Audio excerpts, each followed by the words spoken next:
الحمدللہ رب العالمین والصلاة والسلام علی رسولہ الامین وعلی آلہ وصحبہ اجمعین۔ آج ہم انشاءاللہ آداب النفس کے بارے میں گفتگو کریں گے کہ نفس کا ہمارے اوپر کیا حق بنتا ہے، کیا ہمارے اوپر واجبی چیزیں بنتی ہے، ان چیزوں کے بارے میں انشاءاللہ ہم گفتگو کریں گے۔ تو نفس کے آداب کے حوالے سے سب سے پہلی چیز یہ ہے کہ عزت کے مستحق والے کام کرنا چاہیے۔ ایسے کام کیجئے جس سے رب العالمین کے یہاں آپ کو عزت ملے اور رب العالمین کے بندوں کے یہاں بھی آپ کو عزت ملے۔ اللہ رب العالمین کے یہاں آپ کو عزت ملے اور اللہ کے بندوں کے یہاں بھی آپ کو عزت ملے۔ اللہ رب العالمین کے یہاں اگر آپ عزت چاہتے ہیں تو اللہ رب العالمین کی رضامندی کے ساتھ آپ زندگی گزاریے، اللہ کی توحید کو اپنائیے۔ اللہ رب العالمین نے جو حقوق بیان کیے ہیں اپنے بارے میں، ان تمام حقوق کی ادائیگی میں ذرہ برابر بھی کوتاہی مت کیجیے، لہذا اللہ رب العالمین کے یہاں آپ کا ایک عزت، ایک مقام ہو جائے گا۔ اللہ نے ارشاد فرمایا ان اکرمکم عند اللہ اتقاکم، تم میں سب سے زیادہ اللہ رب العالمین کے یہاں عزت کا مستحق وہ انسان ہے جو تم میں سب سے بڑا متقی ہے، لہذا اپنے آپ کو سب سے بڑا متقی بنائیے۔ اور اسی طریقے سے بندوں کے یہاں بھی اپنے آپ کو آپ عزت دار آدمی بنائیے، یعنی اخلاق رذائل سے، برے اخلاق سے اپنے آپ کو محفوظ کر لیجئے۔ برے اخلاق سے مطلب ایسے کردار، ایسے زبان اور ایسے برتاؤ سے اپنے آپ کو محفوظ کر لیجئے جس سے لوگوں کو پریشانی ہو، جس سے حقوق العباد میں کوتاہیاں ہو رہی ہوں۔ اسی طریقے سے بعض لوگ ایسے ہوتے ہیں بغیر کسی ضرورت کے بھیک مانگنے لگ جاتے ہیں، لہذا اس سے ان کا نفس ڈاؤن ہو جاتا ہے، ان کی حیثیت نہیں رہتی ہے، ان کا مقام سماج اور معاشرے کے اندر گر جاتا ہے، لہذا اخلاق رذائل سے اپنے آپ کو بچائیے رکھے۔ اللہ رب العالمین کے یہاں بھی وہ انسان گنہگار ہو جاتا ہے جو بغیر کسی ضرورت کے بھیک مانگے پھرتا ہے۔ تو عزت کے مستحق والے اگر آپ کام کریں گے تو اللہ رب العالمین کے یہاں بھی آپ کو عزت ملے گا، بندوں کے یہاں بھی آپ کو عزت ملے گا۔ ان تمام کاموں کو آپ اپنے کرنے کی کوشش کیجئے، ہر آدمی کے حق میں یہ اپنی طور پر بھلائی ہے۔ اسی طریقے سے دوسرا نفس کے حوالے سے، اپنے آپ کے حوالے سے دوسرا یہ ہے کہ نیک کاموں کا عادی بنے۔ ہر وہ نیک کام جو شریعت کی نظر میں نیک ہے اس کام کا آپ عادی بنے۔ مثلا کثرت سے استغفار کریں، کثرت سے دعائیں کریں۔ اسی طریقے سے بہت سی عبادات ہیں، جو عبادات اللہ رب العالمین نے بیان کیے ہیں، ان تمام عبادات کے آپ عادی بنیں، لیکن اس کے اندر ایک چیز کا خیال رکھیں کہ اپنے نفس پر ظلم نہ ہونے پائے، ظلم اپنے نفس پر ہونے نہ پائے۔ حضرت سلمان فارسی رضی اللہ تعالیٰ عنہ کا اللہ کے نبی صلی اللہ علیہ وسلم نے ایک صحابی رسول سے مواخات کرا دیا تھا، بھائی چارگی کرا دیا تھا۔ سلمان فارسی رضی اللہ تعالیٰ عنہ کے یہاں گئے تو دیکھا کہ ان کی بیوی میلی کچیلی کپڑے پہنے ہوئی ہے۔ کہا کہ کیا معاملہ ہے؟ تو انہوں نے کہا کہ تمہارا بھائی ہمیشہ عبادات میں لگا رہتا ہے، میری جانب توجہ ہی نہیں دیتا ہے، تو میں کیا کروں بن سنور کر کے۔ لہذا سلمان فارسی رضی اللہ تعالیٰ عنہ ان کے یہاں کھانے کے لیے گئے تو انہوں نے کہا کہ میں روزے سے ہوں، آپ کھانا کھا لیجئے۔ انہوں نے کہا اللہ کی قسم میں اس وقت تک نہیں کھانا کھاؤں گا جب تک آپ نہ کھائیں۔ مجبوراً اس صحابی رسول کو کھانا کھانا پڑا اور اپنا روزہ توڑنا پڑا۔ لہذا رات ہوئی، فوراً عشاء کی نماز کے بعد سونے کا ارادہ کیے سلمان فارسی رضی اللہ تعالیٰ عنہ۔ وہ اٹھے، صحابی رسول اٹھے اور نماز پڑھنا چاہا۔ سلمان فارسی رضی اللہ تعالیٰ نے کہا کہ سو جاؤ، لہذا ان کو سلا دیا۔ پھر کچھ دیر کے بعد پھر وہ اٹھ گئے، سلمان فارسی رضی اللہ تعالیٰ نے پھر سلا دیا اور کہا کہ سو جاؤ۔ پھر جب آخری پہر ہوا، رات کا آخری پہر ہوا، تو سلمان فارسی رضی اللہ تعالیٰ نے کہا کہ اٹھو، اب وضو کرو، اب نماز پڑھو۔ لہذا جب نماز وغیرہ سے فارغ ہوئے تو سلمان فارسی رضی اللہ تعالیٰ نے کہا کہ دیکھو تمہارے اوپر تمہارے نفس کا حق ہے، تمہارے اوپر تمہاری بیوی کا حق ہے، تمہارے اوپر تمہارے اولاد کا حق ہے، تمہارے اوپر تمہارے رب العالمین کا حق ہے، لہذا ان تمام حقوق کی تم ادائیگی کرو۔ صبح کا وقت ہوا، اللہ کے نبی صلی اللہ علیہ وسلم کے پاس صحابہ رسول شکایت لے کر کے گئے کہ اللہ کے نبی صلی اللہ علیہ وسلم، آپ نے جس بھائی سے میری مواخات کرائی سلمان فارسی، اس نے میرے ساتھ ایسا ویسا برتاؤ کیا۔ اللہ کے نبی صلی اللہ علیہ وسلم نے ارشاد فرمایا کہ سلمان فارسی نے صحیح کیا۔ لہذا اس سے یہ بات معلوم ہوا کہ اپنے نفس پر آپ ظلم مت کیجیے، لیکن اپنے آپ کو نیک کاموں کا عادی بنائیے رکھیے۔ نیک کام اتنا بھی زیادہ مت کیجیے، جیسے صدقات و خیرات کرنے کا اللہ رب العالمین نے حکم دیا ہے، لیکن رب العالمین نے ساتھ ساتھ اس بات کا حکم دیا ہے سورہ بنی اسرائیل کے اندر، مغلولتاً اللہ تعالیٰ نے ارشاد فرمایا کہ اتنے بخیل نہ بن جاؤ کہ کبھی اپنے ہاتھ کو نکالو ہی مت، اپنی گردن سے لگائے رکھو، ایسا مت کرو۔ اور اپنے اتنا زیادہ بھی فراخ دلی کے ساتھ خرچ مت کرو کہ بعد میں چل کر کے تمہیں ہاتھ ملنا پڑے اور پریشانی کا سامنا کرنا پڑے. تو لہذا میانہ روی کے ساتھ کام کرنا چاہیے, نیک کاموں کا عادی بنے. تو میانہ روی کے ساتھ اللہ کے نبی صلی اللہ علیہ وسلم کے بارے میں بہت ہی مشہور حدیث ہے کہ اللہ کے نبی صلی اللہ علیہ وسلم کی بیوی کے پاس 3 لوگ آئے اور اللہ کے نبی صلی اللہ علیہ وسلم سے پوچھا کہ اللہ کے نبی صلی اللہ علیہ وسلم کے عبادات کا طریقہ کیا ہے. پھر اللہ کے نبی صلی اللہ علیہ وسلم کی عبادات کو بہت انہوں نے حقیر سمجھا اور کہا کہ اللہ کے نبی صلی اللہ علیہ وسلم کی عبادات اتنے زیادہ ہیں, حالانکہ ہمارے عبادات کم ہیں, حالانکہ اللہ کے نبی صلی اللہ علیہ وسلم کے سارے گناہوں کو اللہ تعالیٰ نے معاف کر دیا ہے. پھر ان میں سے ایک شخص نے کہا کہ میں کبھی شادی نہیں کروں گا. پھر ان میں سے ایک شخص نے کہا کہ میں ہمیشہ روزے رکھوں گا. پھر ان میں سے ایک شخص نے کہا کہ میں ہمیشہ رات بھر قیام کرتا رہوں گا. اللہ کے نبی صلی اللہ علیہ وسلم کو جب یہ خبر ملی تو آپ صلی اللہ علیہ وسلم چلے گئے ان کے پاس اور کہا کہ دیکھو تم نے یہ ایسا ایسا کہا ہے. انہوں نے کہا کہ ہاں اللہ کے نبی صلی اللہ علیہ وسلم. آپ صلی اللہ علیہ وسلم نے ارشاد فرمایا کہ دیکھو میں سوتا بھی ہوں, میں جاگتا بھی ہوں, میں شادی بھی کرتا ہوں. پھر اللہ کے نبی صلی اللہ علیہ وسلم نے ارشاد فرمایا کہ میں روزہ بھی رکھتا ہوں, میں چھوڑتا بھی ہوں, اور جو میری سنت سے اعراض کرے وہ مجھ سے نہیں ہے. فمن رغب عن سنتی فلیس منی. تو لہذا معلوم یہ ہوا کہ نیک کاموں کا عادی بنے لیکن اعتدال کے ساتھ, یہ ضروری ہے. اسی طریقے سے تیسری چیز کیا ہے, نفس کا محاسبہ کریں. محاسبہ نفس یہ عظیم چیز ہے, یہ ہمارے اندر بہت کم پایا جاتا ہے. عمومی طور پر ہمارے اندر جو دشمنیاں ہوتی ہیں وہ اس لیے کہ ہم اپنے نفس کا محاسبہ نہیں کرتے. مثال کے طور پر 2 بھائیوں میں لڑائی ہو گئی, جھگڑا ہو گیا, لہذا ایک بھائی دوسرے بھائی کو ہمیشہ کوسنے میں لگا رہا لیکن اپنا محاسبہ نہیں کیا کہ آخر میرے سے جھگڑا کیوں ہوا, میری کوئی غلطی ہے کیا. اکیلے میں کبھی بیٹھ کر اس نے سوچا نہیں. اس وجہ سے کیا ہوتا ہے, آدمی کے درمیان کبھی بھی بنتا نہیں ہے, ہمیشہ بگڑتا ہی چلا جاتا ہے. تو لہذا ایسا ہوتا ہے, نفس کا محاسبہ نہیں کرتے ہیں. ایک مرتبہ حضرت عبداللہ بن عمر رضی اللہ تعالیٰ عنہ کے بارے میں ہے کہ عبداللہ بن عمر اور چند صحابہ کرام مسجد میں بیٹھے ہوئے تھے. آپ صلی اللہ علیہ وسلم نے فرمایا کہ ابھی ایک جنتی آنے والا ہے. اللہ کے نبی صلی اللہ علیہ وسلم نے جیسے ہی کہا صحابہ کرام دروازے کی جانب دیکھنے لگے. صحابہ کرام نے دیکھا کہ ایک صحابی رسول آئے جن کے اعضائے وضو سے پانی ٹپک رہا تھا. اللہ کے نبی صلی اللہ علیہ وسلم نے فرمایا کہ یہی ہے دیکھو. لہذا دوسرے دن بھی آپ صلی اللہ علیہ وسلم صحابہ کرام کے ساتھ بیٹھے ہوئے تھے. آپ صلی اللہ علیہ وسلم نے کہا کہ ابھی ایک جنتی آنے والا ہے. دوسرے دن بھی اسی صحابی رسول کو اسی حالت میں دیکھا گیا. تیسرے دن بھی آپ صلی اللہ علیہ وسلم بیٹھے ہوئے تھے. آپ صلی اللہ علیہ وسلم نے فرمایا کہ ابھی ایک جنتی آنے والا ہے. صحابہ کرام نے دیکھا کہ وہی صحابی رسول آئے. عبداللہ بن عمر کہتے ہیں کہ میں نے اپنے نفس میں تہیہ کر لیا کہ آخر کیا وجہ ہے کہ اللہ کے نبی صلی اللہ علیہ وسلم انہیں بار بار جنتی کہہ رہے ہیں. لہذا میں ان کے وہاں گیا اور کہا کہ میں آپ کے یہاں بطور مہمان رکنا چاہتا ہوں. کہا کیا معاملہ ہے. کہا ایسی بات ہے کہ میرے باپ سے تھوڑا انبن ہو گئی ہے, لہذا جب تک ہمارے درمیان بن نہ جائے اس وقت تک میں آپ کے پاس کچھ دنوں کے لیے رہنا چاہتا ہوں بطور مہمان, اور مہمان کی مدت 3 دن ہوتی ہے. تو لہذا عبداللہ بن عمر رضی اللہ عنہ ان کے پاس گئے. عبداللہ بن عمر کہتے ہیں کہ میں نے ان کو دیکھا کہ رات کا وقت ہو جاتا ہے لیکن تہجد کی نماز بھی نہیں پڑھتے ہیں. 2 راتیں ایسی گزر گئیں, تیسری رات بھی گزر گئیں. جب 3 دن مکمل ہو گیا, جانے کا انہوں نے ارادہ کیا تو کہا کہ کیا معاملہ ہے میرے بھائی کہ آپ کو اللہ کے نبی صلی اللہ علیہ وسلم بار بار 3 مرتبہ آپ کو جنتی کہا. انہوں نے کہا کہ میں تو کوئی ایسا عمل نہیں کرتا ہوں. عبداللہ بن عمر کہتے ہیں کہ میں نے ان کے اندر ایک عمل دیکھا, وہ یہ ہے کہ جب وہ کروٹوں کو بدلتے تھے سبحان اللہ, الحمدللہ, اللہ اکبر وغیرہ پڑھا کرتے تھے, تسبیحات پڑھا کرتے تھے. کروٹوں کو بدلنے کا ایک دعا بھی لا الہ الا اللہ الواحد القہار رب السماوات والارض ما بینہم العزیز الغفار. اللہ کے نبی صلی اللہ علیہ وسلم نے یہ دعا سکھلائی کروٹ بدلنے کی. تو لہذا وہ صحابی رسول تسبیحات وغیرہ پڑھا کرتے تھے. صحابی رسول سے پوچھا گیا کہ آپ کیا کرتے ہیں جس کی وجہ سے اللہ کے نبی صلی اللہ علیہ وسلم آپ کو جنتی قرار دیے. انہوں نے کہا کہ میں اپنے نفس کا محاسبہ کرتا ہوں, اس کے علاوہ میں کوئی نیکی نہیں سمجھ پاتا ہوں. اپنے نفس کا محاسبہ کرتا ہوں کہ کیا میں نے دن بھر میں کیا اللہ رب العالمین کے حق میں کسی قسم کی کوئی کوتاہی کی تو میں توبہ استغفار کرتا ہوں.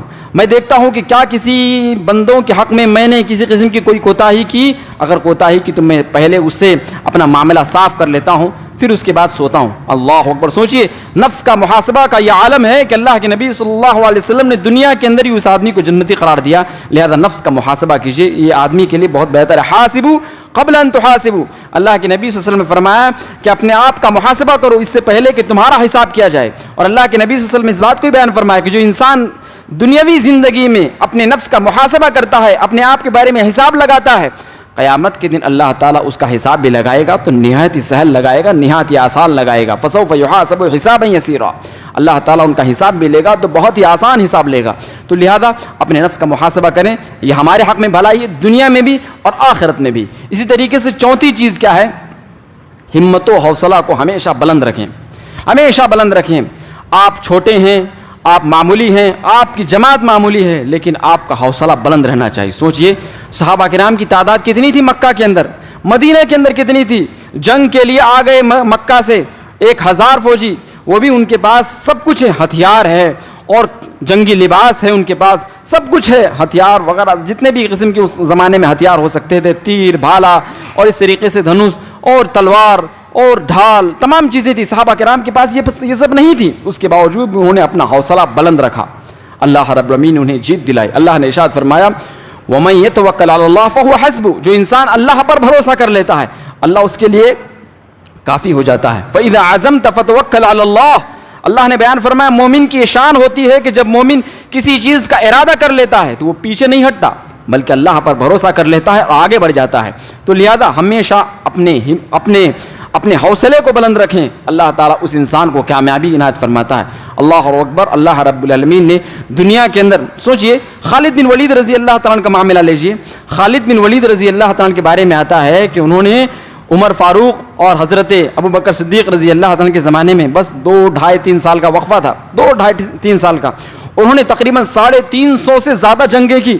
اللہ اکبر. سوچئے اگر ہمارے سے اپنے بھائی کے ساتھ تو میں ہو جائے تو ہماری یہ حالت ہو جاتی ہے کہ ہم دم گھٹ کر مر جائیں, یہ حالت ہو جاتی ہے نا. ہم اس کا مقابلہ نہیں کرتے, ہمارے اندر اتنی حوصلہ شکنی ہے, ہم اتنے پست اور مردہ دل آدمی ہیں. لیکن ان کا معاملہ دیکھیے, ہر روز جنگیں ہو رہی ہیں, ہر روز دشمنوں سے بحث ہو رہی ہیں, بحث بازیاں ہو رہی ہیں, جنگیں ہو رہی ہیں, لوگ ایک دوسرے کی جانب مر رہے ہیں, لیکن اتنا حوصلہ بلند کہ 350 سے زیادہ انہوں نے فتح حاصل کی اور اللہ رب العالمین نے ان کے ذریعے سے اسلام کی بہت زیادہ مدد لی. تو لہذا اپنے ہمت کو اور حوصلے کو ہمیشہ بلند رکھیے, اللہ تعالیٰ بھی خوش ہوگا اور رب العالمین دنیا دونوں جہان کے اندر کامیابی عنایت فرمائے گا. اسی طریقے سے 5ویں چیز کیا ہے, تزکیہ نفس اور اصلاح نفس کا خیال رکھیے. تزکیہ نفس اتنی عظیم چیز ہے کہ اللہ تعالیٰ نے لگ بھگ کتنی مرتبہ قسم کھائی, والشمس وضحاها 2 ہو گئی, والقمر اذا تلاها 3, والنهار اذا جلاها 4, واللیل اذا یغشاها 5, والسماء وما بناها 6, والارض وما طحاها 7, ونفس وما سواها 8. اس کے بعد کیا ہے, فألهمها فجورها وتقواها قد افلح من زکاها. 8 اللہ رب العالمین نے قسموں والی آیتیں نازل فرمائی. سوچئے اگر اللہ تعالیٰ بغیر کسی قسم کھا کے کوئی بات بیان کر دے تو کیا اس بات کی کوئی اہمیت ہے یا نہیں ہے؟ اہمیت ہے, بالکل اہمیت ہے. لیکن اللہ تعالیٰ نے قسم کے بارے میں 8 آیتوں کو نازل فرمایا اور فرمایا قد افلح من زکاها, کامیاب ہو گیا وہ انسان جو اپنے نفس کا تزکیہ کر لیا, جو اپنے نفس کو پاک صاف کر لیا, گناہوں سے بے عیب کر لیا اپنے آپ کو, لہذا وہ انسان پاک صاف ہو گیا. اللہ تعالیٰ نے محمد صلی اللہ علیہ وسلم کو دنیا کے اندر بھیجا تو کس لیے, وَيُزَكِّيهِمْ وَيُعَلِّمُهُمُ الْكِتَابَ, تزکیہ نفس کے لیے, علم سکھانے کے لیے اللہ رب العالمین نے محمد صلی اللہ علیہ وسلم کو بھیجا ہے. لہذا اپنے نفس کا تزکیہ کیجیے, اپنے نفس کا تزکیہ کیجیے, دیکھیے کہ میں کیا گناہ کر رہا ہوں, اپنے نفس کا تزکیہ کیجیے, اپنے آپ کو ان گناہوں کی عادت سے چھڑائیے. اللہ اکبر. لوگ کہتے ہیں میں فلاں چیز کا عادی ہوں, میں چھوڑ نہیں سکتا ہوں, بہت دنوں سے عادی ہوں. کیا صحابہ کرام عادی نہیں تھے؟ لیکن صحابہ کرام کا عالم دیکھیے. انس بن مالک کہتے ہیں بڑے صحابہ کرام بیٹھے ہوئے تھے, عمر فاروق رضی اللہ تعالیٰ جیسی شخصیتیں بیٹھی ہوئی تھی, میں شراب ڈالا, وہ صحابہ کرام پینے ہی والے تھے. ایک صحابی رسول اعلان کرتے ہوئے گزرے کہ اللہ رب العالمین نے اب سے شراب کو حرام کر دیا ہے. مدینے کی گلیوں میں شراب کو بہا دیا گیا اور صحابہ کرام نے کبھی بھی اپنے منہ تک شراب کو لایا تک نہیں. اللہ اکبر. سوچئے صحابہ کرام کس طریقے سے اپنے نفس کا تزکیہ کرتے تھے. کیا اللہ تعالیٰ ان سے ایسے ہی راضی ہو گیا؟ اتنا نفس کا تزکیہ کرتے تھے وہ صحابہ کرام. لہذا آپ بھی اپنے نفس کا تزکیہ کیجئے. آپ کو لگ رہا ہے میں گناہ نہیں چھوڑ پاؤں گا, لیکن آپ گناہ چھوڑ سکتے ہیں. ہمت کیجئے, حوصلہ بلند رکھیے, رب العالمین کو راضی کرنے کی کوشش کیجئے, تزکیہ نفس ہو جائے گا. اسی طریقے سے 6ٹھی چیز کیا ہے, دعا بھی کرتے رہیے. تزکیہ نفس کے بارے میں دعائیں بھی کرتے رہیے. 6ٹھی چیز کیا ہے, طہارت و صفائی کا خیال کیجئے. اپنے کپڑوں کو صاف رکھیں, اپنے کردار کو بھی صاف رکھیں, اپنے اخلاق کو بھی صاف رکھیں, اپنے ذہن کو بھی صاف رکھیں, اپنے دل و دماغ کو صاف رکھیں. لہذا انسان جب صاف ستھرا رہے گا اندرونی طور پر اور باہری طور پر دونوں اعتبار سے, تو اللہ تعالیٰ اس بندے سے راضی ہوتا ہے اور بندے بھی اس انسان کے قریب ہوتے ہیں. لہذا اگر کوئی آدمی گندا میلا کچیلا کپڑا پہنے ہوئے کسی آدمی کے پاس آئے گا تو لوگ کیا اس سے اپنا پیر سے پیر لگانا چاہیں گے, اس کے قریب ہونا چاہیں گے, دور بھاگیں گے اس آدمی سے. اسی طریقے سے اللہ رب العالمین اس بندے کو اپنے سے دور کر دیتا ہے جو انسان پاکی صفائی اختیار نہیں کرتا، جو انسان اخلاق رذائل سے اپنے آپ کو ناپاک رکھتا ہے، پاک نہیں کرتا ہے، اللہ رب العالمین ایسے بندوں کو اپنے سے دور کر دیتا ہے۔ اللہ رب العالمین قبا والوں سے کیوں خوشی ہو گیا؟ اس لیے خوش ہو گیا کہ انہوں نے پاکی صفائی کو اختیار کیا، اور اللہ کے نبی صلی اللہ علیہ وسلم کے اوپر اللہ تعالیٰ نے قرآن مجید کی آیتوں کو نازل فرمایا، افمن اسس بنیانہ علی تقوی من اللہ ورضوان خیر ام من اسس بنیانہ علی شفا۔ اللہ تعالیٰ نے قرآن مجید کی آیتوں کو نازل فرمایا اور ان کے بارے میں محبت کا اظہار فرمایا، ان اللہ یحب التوابین ویحب المتطہرین۔ اللہ تعالیٰ نے بیان فرما دیا کہ توبہ کرنے والوں سے اور طہارت صفائی اختیار کرنے والوں سے اللہ تعالیٰ محبت کرتا ہے۔ صفائی اختیار کرنے والوں کا یہ مطلب بھی ہے کہ جو ناخن وغیرہ ہے اس کو 40 دن سے زیادہ آپ کو رکھنا نہیں ہے، اور مونچھ وغیرہ ہے 40 دن سے پہلے آپ کو کاٹنا ہے، اسی طریقے سے زیر ناف ہے اس کو بھی 40 دن سے پہلے آپ کو چھلنا ہے، تو لہذا ان تمام چیزوں کا خیال رکھیں۔ اسی طریقے سے بغل کے بال وغیرہ ہے 40 دن سے پہلے ہی ان تمام چیزوں کو ختم کرنا ہے، تو لہذا پاکی صفائی کا اختیار کیجئے، بندے بھی آپ کے قریب ہوں گے، اللہ تعالیٰ بھی آپ کے قریب ہو جائے گا۔ اسی طریقے سے 7واں، جوانی کے تمام حقوق کی ادائیگی کیجیے۔ جوانی کے بہت سے حقوق ہوتے ہیں، سب سے پہلا حق یہ ہوتا ہے کہ بالغ ہوتے ہی شادی کرنا۔ شادی کرنا آج کل کیا ہے، ہمارے اندر بہت سماج کے اندر برائیاں ہیں، بے حیائیاں ہیں، وجہ کیا ہے؟ 35 سال تک 40 سال تک شادیاں نہیں کرتے، ضرورت ہے آدمی کو پھر بھی شادی نہیں کرتا، اس وجہ سے سماج اور معاشرے کے اندر برائیاں ہوتی ہیں، لہذا لوگ ایک دوسرے سے نفرت کرنے لگتے ہیں اور پتہ نہیں کیسی کیسی شر اور برائیاں بڑی تیزی کے ساتھ پھیل جاتی ہیں۔ اسی طریقے سے دوسرا یہ حق بنتا ہے کہ اللہ تعالیٰ نے اس کو علم دیا ہے، اس علم کا استعمال کر کے کیا کرے؟ امر بالمعروف کا کام کرے، امر بالمعروف کا کام کرے، بھلائی کا حکم دے اور برائی سے روکے۔ نوجوان لوگ نہیں کریں گے تو کون کرے گا؟